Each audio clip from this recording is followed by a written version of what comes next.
You sweep up the remains of a binge, empty cookie sleeves, crinkled candy wrappers, and throw them in the trash, vowing never to eat that kind of junk again.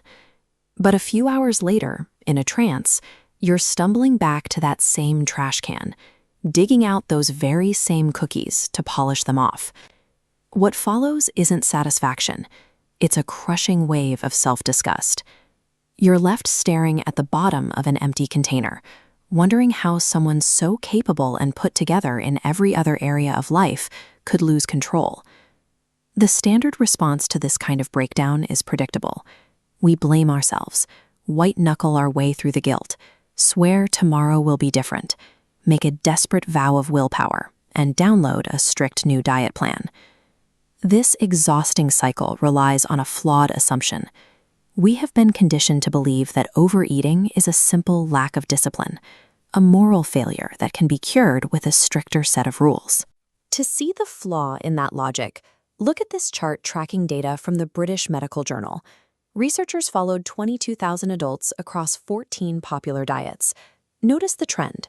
The weight drops initially, but within a single year, participants across the board rebound, regaining the weight they had lost. Despite this consistent failure rate, our cultural obsession only grows. If you search Amazon right now, you'll find roughly 50,000 different diet books competing for your attention, a mountain of advice that ignores the actual evidence. We are trying to fix a complex psychological issue with a simplistic nutritional formula. Counting calories or restricting carbs fails to address the specific internal tension that makes food feel like a necessity. This suggests we've been focused on the wrong variable, the food on the plate, while the actual driver of the behavior remains unaddressed. The foundation of a binge often starts with a specific personality type. Emotional eaters tend to be chronic overdoers. They are the ultimate people pleasers, always putting everyone else's needs first. They agree to chair the committee, host the party, and take on extra shifts. But constantly saying yes to every demand creates an invisible, bubbling reservoir of chronic stress and deep-seated resentment. As psychological pressure mounts, it triggers a physiological response, flooding the system with elevated cortisol. When cortisol stays high, it hijacks your biology. It simultaneously ramps up your appetite and forces your body to store fat instead of burning it for fuel. Long before you ever open the pantry door, these biological markers have already set the table. Your body is chemically primed and demanding relief. When the overwhelmed brain finally hits its breaking point, it executes a specific coping mechanism. We can break this down into a framework called PEP. The first P stands for Painkiller. Highly palatable combinations of sugar, fat, and starch anesthetize uncomfortable emotions. For a few minutes, the ice cream actually numbs the pain.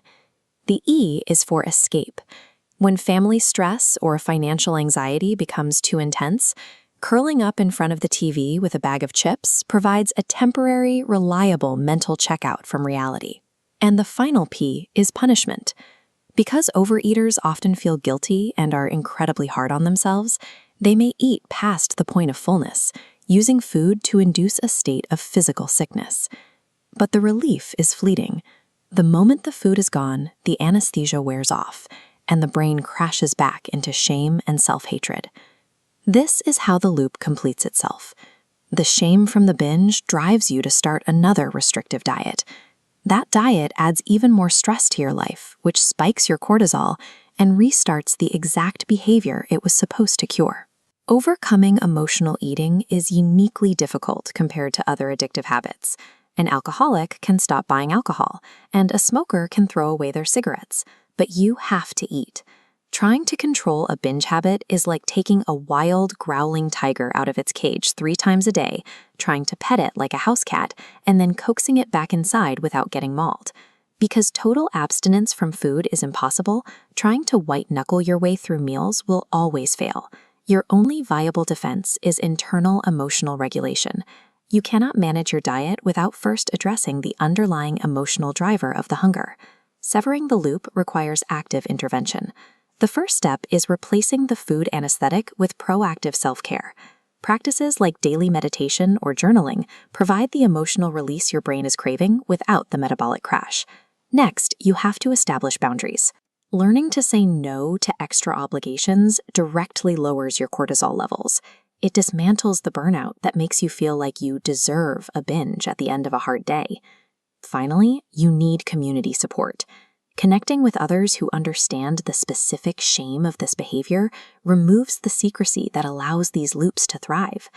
These actions have nothing to do with food, yet they are the proven mechanisms for shutting down the binge cycle. When you integrate these practices, the constant noise of food seeking begins to quiet. By learning to process emotions rather than burying them, you stop running from your anxiety and begin to handle it directly. Once the underlying stress is managed, the frantic compulsion to reach for a sugary painkiller loses its grip. Sustainable weight loss happens when food stops being an emotional lifeline. It returns to being exactly what it was always meant to be, just fuel.